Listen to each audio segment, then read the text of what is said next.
দুরুদ ও সালাম পেশ করছি বিশ্ব মানবতার মুক্তির দ্রুত সরওয়ারে কায়নাত আশরাফুল আম্বিয়া সৈয়দুল মুরসালিন ইমামুল মুরসালিন খাতাবুন নবিয়্যিন সরদারে দু আলম দু জাহানের বাদশাহ দলের দলপতি সেনার সেনাপতি মদিনার রাষ্ট্রপতি সানাদুনা হাবিবুনা কুদওয়াতুনা আহমদ মুহাম্মদ মুস্তাফা সাল্লাল্লাহু আলাইহি ওয়াসাল্লামের প্রতি সবাই হৃদয়ের গহীন থেকে একবার পড়ছি সাল্লাল্লাহু আলাইহি ওয়াসাল্লাম।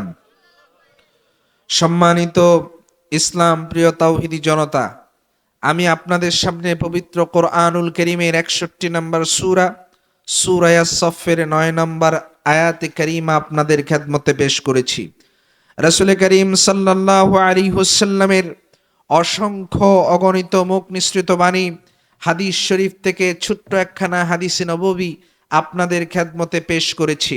ইনশাআল্লাহ আল্লাহ তাআলা যদি তৌফিক দান করেন, এই আয়াত এবং হাদিসকে সামনে রেখে আপনাদের সামনে দুই একটি কথা উপস্থাপন করার চেষ্টা করব। বিমাশিয়াতিল্লাহ বিফাদলিল্লাহ আলাইহি তাওয়াক্কালতু ইলাইহি উনীব ওয়া হুয়া রাব্বুল আরশিল আযীম। সবাই একবার পড়ছি আল্লাহুম্মা আমিন।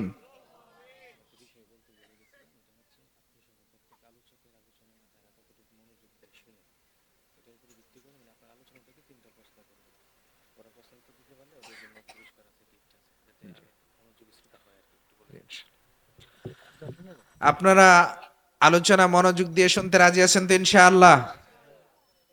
তাহলে আপনাদের জন্য ঘোষণা হলো, এখানে আমার পর থেকে বা আমার থেকে শুরু করে যত আলোচক আসবে, আমরা যে আলোচনাই করি না কেন, আমাদের এক একজনের আলোচনা থেকে 3টা প্রশ্ন হবে। কয়টা প্রশ্ন হবে? 3টা। এই 3টা প্রশ্নের যে উত্তর দিতে পারবে তাদের জন্য পুরস্কারের ব্যবস্থা থাকবে। আমরা বলি আলহামদুলিল্লাহ। এই জন্য মনোযোগ দিয়ে শুনতে হবে। আমরা মনোযোগ দিয়ে কোরআন হাদিসের আলোচনা শুনতে রাজি আছি তো ইনশাআল্লাহ? আরো জুড়ে বলেন, শুনতে রাজি আছি তো ইনশাআল্লাহ? ইনশাআল্লাহ।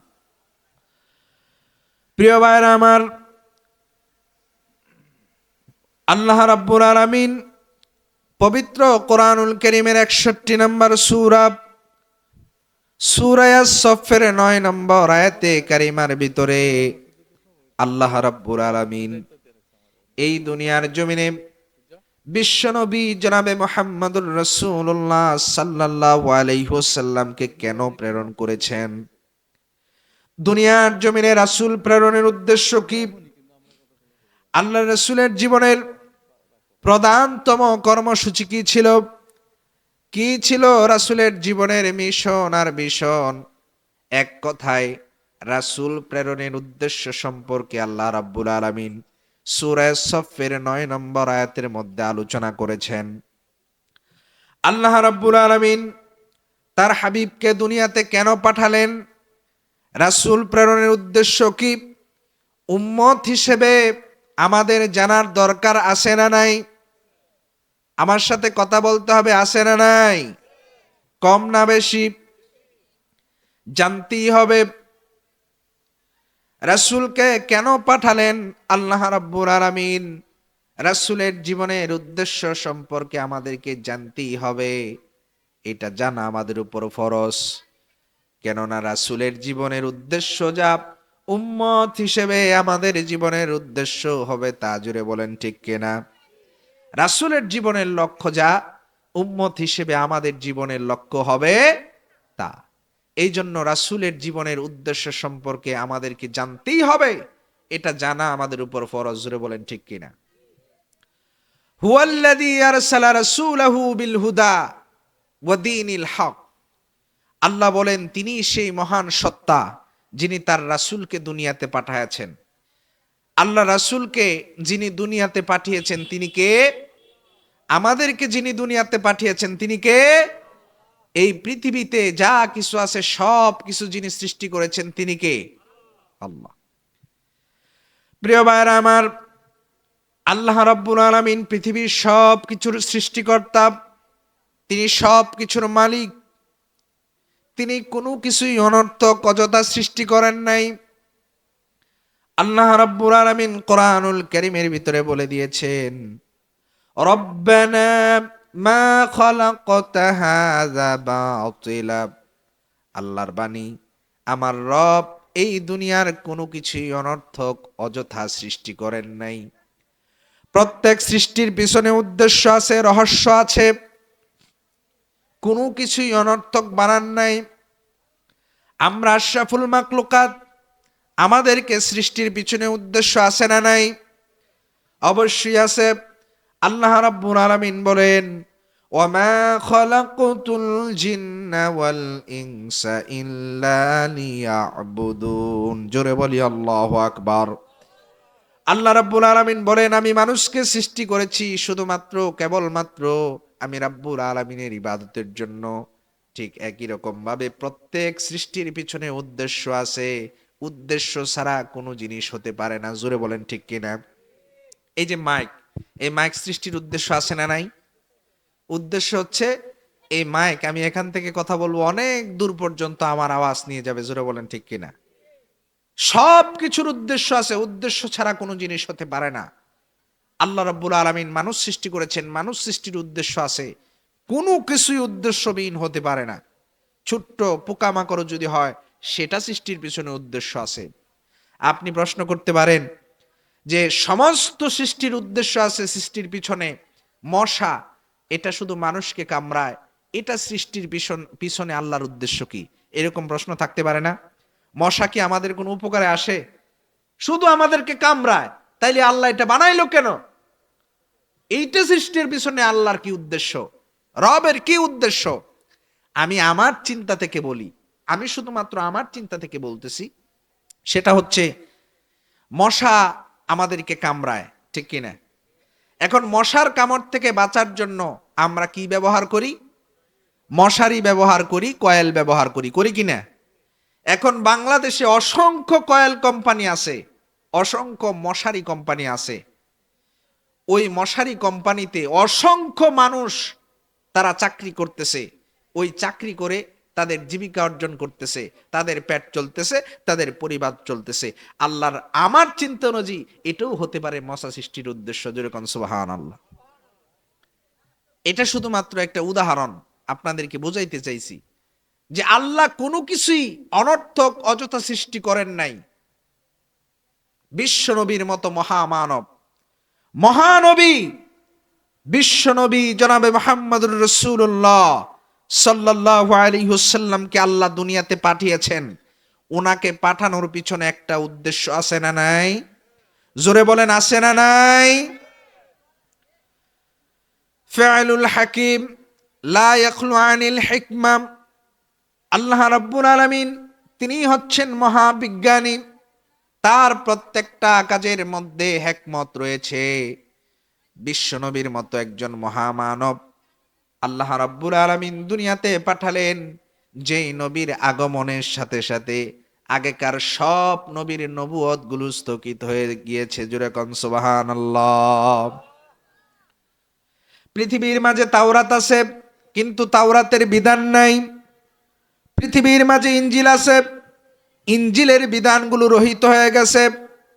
এমন নবী আল্লাহ রাব্বুল আলামিন দুনিয়াতে পাঠালেন, যেই নবীকে আল্লাহ নিজেই বলেছেন সিরাজাম মুনীরা, উজ্জ্বল প্রদীপ্ত বাতি হিসেবে আল্লাহ নিজেই ঘোষণা করেছেন। জোরে কোন সুবহানাল্লাহ। আল্লাহ রাব্বুল আলামিন বলেন, ইয়া আইয়ুহান নবী ইন্না আরসালনাকা শাহিদাও ওয়া মুবাশশিরাও ওয়া নাযীরা ওয়া দাঈয়ান ইলাল্লাহি বিইযনিহি ওয়া সিরাজাম মুনীরা। জোরে বলি আল্লাহু আকবার। বিশ্বনবী হচ্ছে আমাদের জন্য সিরাজাম মুনীরা, উজ্জ্বল প্রদীপ্ত বাতি। বিশ্বনবীকে আল্লাহ রহমত স্বরূপ দুনিয়াতে পাঠিয়েছেন। আল্লাহ রাব্বুল আলামিন বলেন, ওয়ামা আরসালনাকা ইল্লা রাহমাতাল লিল আলামিন। জোরে বলি আল্লাহু আকবার। বিশ্বনবী হচ্ছেন আমাদের জন্য রহমত। আলহামদুলিল্লাহি রাব্বিল আলামিন। বিশ্বজাহানের রব, নিখিল এই বিশ্বের রব হচ্ছেন আমার আল্লাহ। তিনি শুধু মানুষের রব না, পৃথিবীতে যা কিছু আছে, যা আমরা দেখতে পাই, যা কিছু দেখতে পাই না, সব কিছুর রবকে, জুড়ে বলতে হবে, সব কিছুর রবকে। তিনি হচ্ছেন বিশ্বজাহানের রব।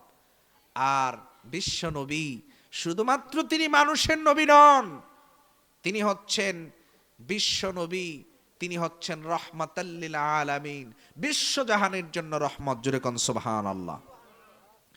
সম্মানিত প্রিয় ভাইরা আমার, এত বড় নবী আল্লাহ রাব্বুল আলামিন আমাদেরকে দিলেন, যেই নবী নিজেই বলেছেন আনা সাইয়্যিদুন নাস ইয়াউমাল কিয়ামা ওয়ালা ফাকার।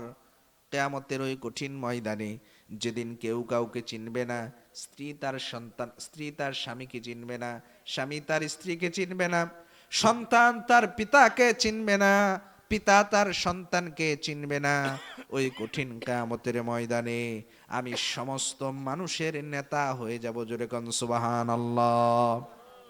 বিশ্বনবী হবেন সাইয়্যিদুন নাস, সব মানুষের নেতা, তিনি হবেন সব মানুষের লিডার। সুবহানাল্লাহ কোন। শুধু তাই নয়, ওই কঠিন কিয়ামতের ময়দানে তিনি লিয়াউল হামদের মালিক হবেন, প্রশংসার পতাকার মালিক হবেন। আল্লাহ নবী বলেন, ওই কঠিন কিয়ামতের ময়দানে আল্লাহ রাব্বুল আলামিন প্রশংসার একটা পতাকা বানায়া আমি বিশ্বনবীর হাতে তুলে দেবেন। ওই প্রশংসার পতাকার নিচে হযরতে আদম আলাইহিস সালাতু ওয়াস সালাম থেকে শুরু করে হযরত ঈসা আলাইহিস সালাম পর্যন্ত যত নবীর উম্মত দুনিয়াতে এসেছে, সব নবীর উম্মতেরা এই পতাকার ছায়াতলে এসে আশ্রয় গ্রহণ করবে। জোরে কোন সুবহানাল্লাহ। শুধু তাই নয়, আরেকটা হাদিস শোনাচ্ছি।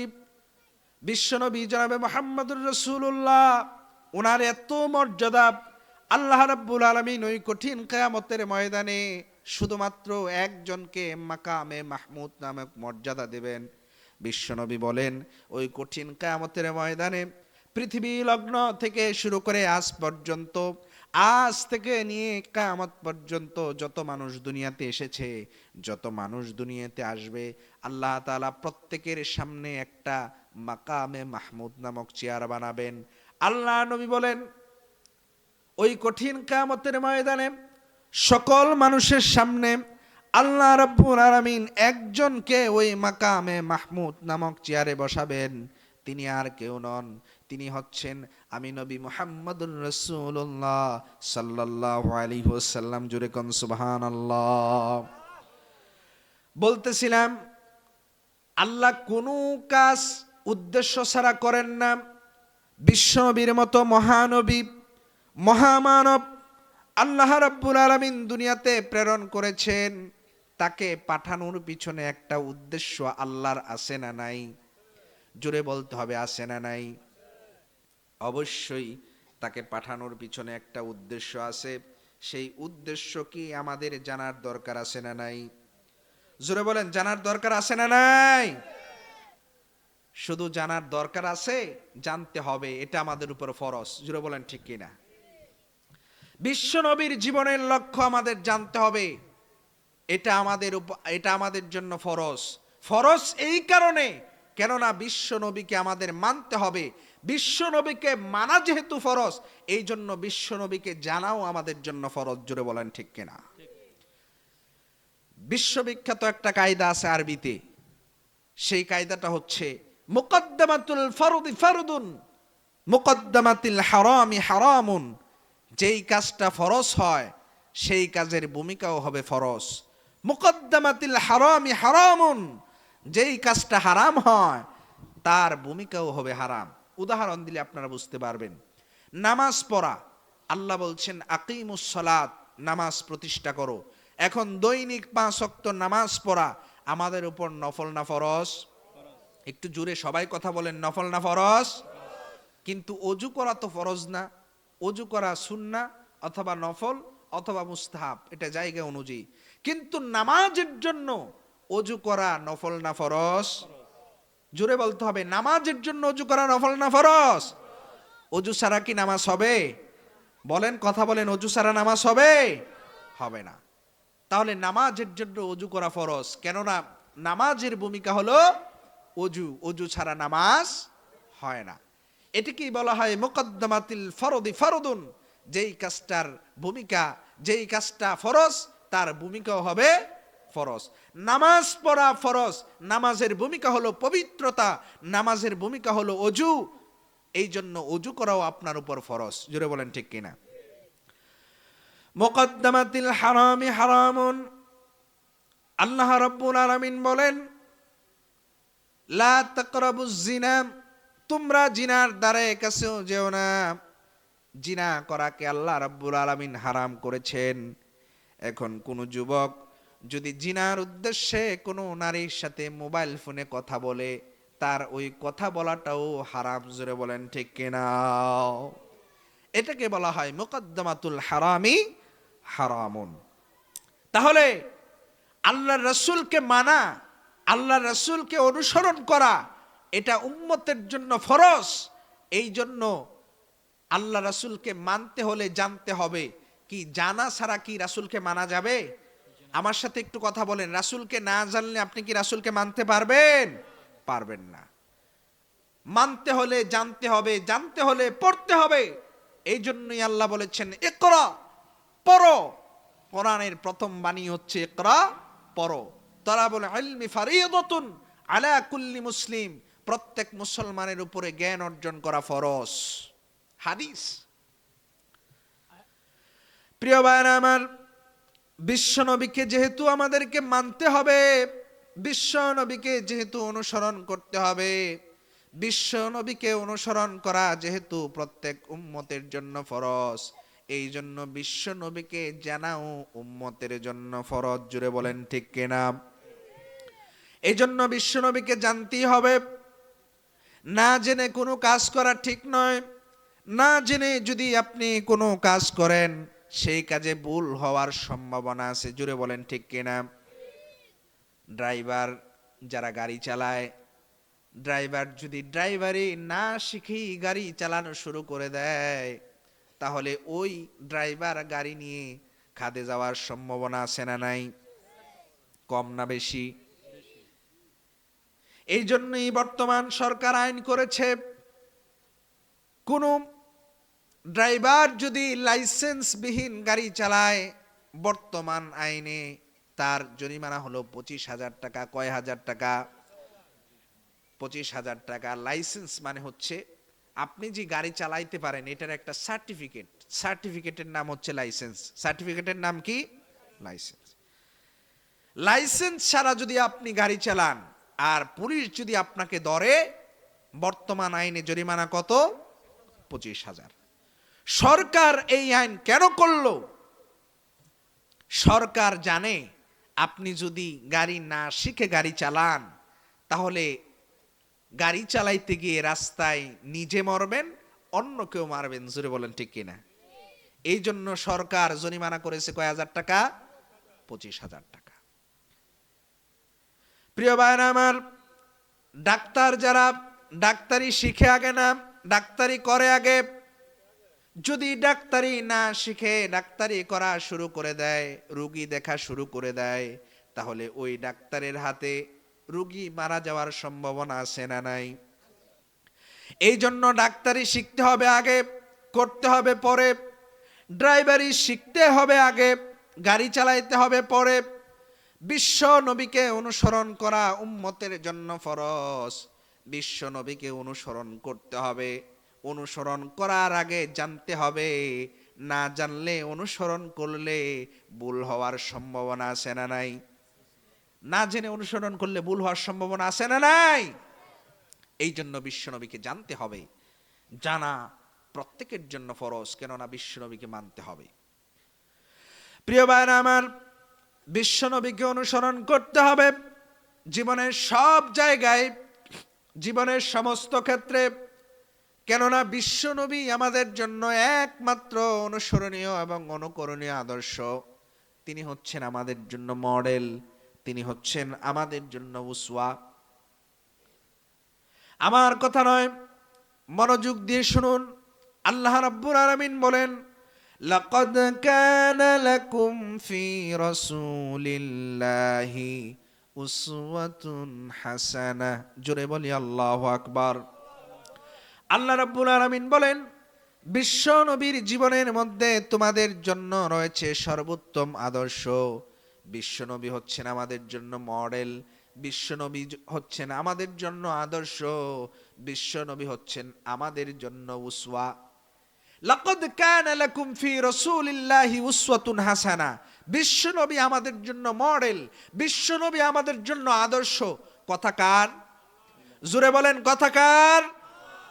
এখন আল্লাহর কথার উপর ঈমান আনা নফল না ফরজ? একটু কথা বলেন, আল্লাহর কথার উপর ঈমান আনা নফল না ফরজ? আল্লাহর কথার উপর ঈমান আনতেই হবে। যদি আল্লাহর কথার উপর ঈমান না আনেন, আপনি ঈমানদার থাকতে পারবেন না, আপনি বেঈমান হয়ে যাবেন। জোরে বলেন ঠিক কিনা? আল্লাহ বলছেন লাকাদ কানা লাকুম ফি রাসূলিল্লাহি উসওয়াতুন হাসানা। ও আমার বান্দারা শুনো, বিশ্বনবী তোমাদের জন্য আদর্শ। কিন্তু আমরা নিজেদেরকে ঈমানদার দাবি করি, নিজেদেরকে মুমিন দাবি করি, নিজেদেরকে আল্লাহর বান্দা দাবি করি, নিজেদেরকে নবীর উম্মত দাবি করি, কিন্তু আমরা আমাদের ঘরের মধ্যে টানায় রাখছি অমুক ব্যক্তি আমাদের জন্য আদর্শ।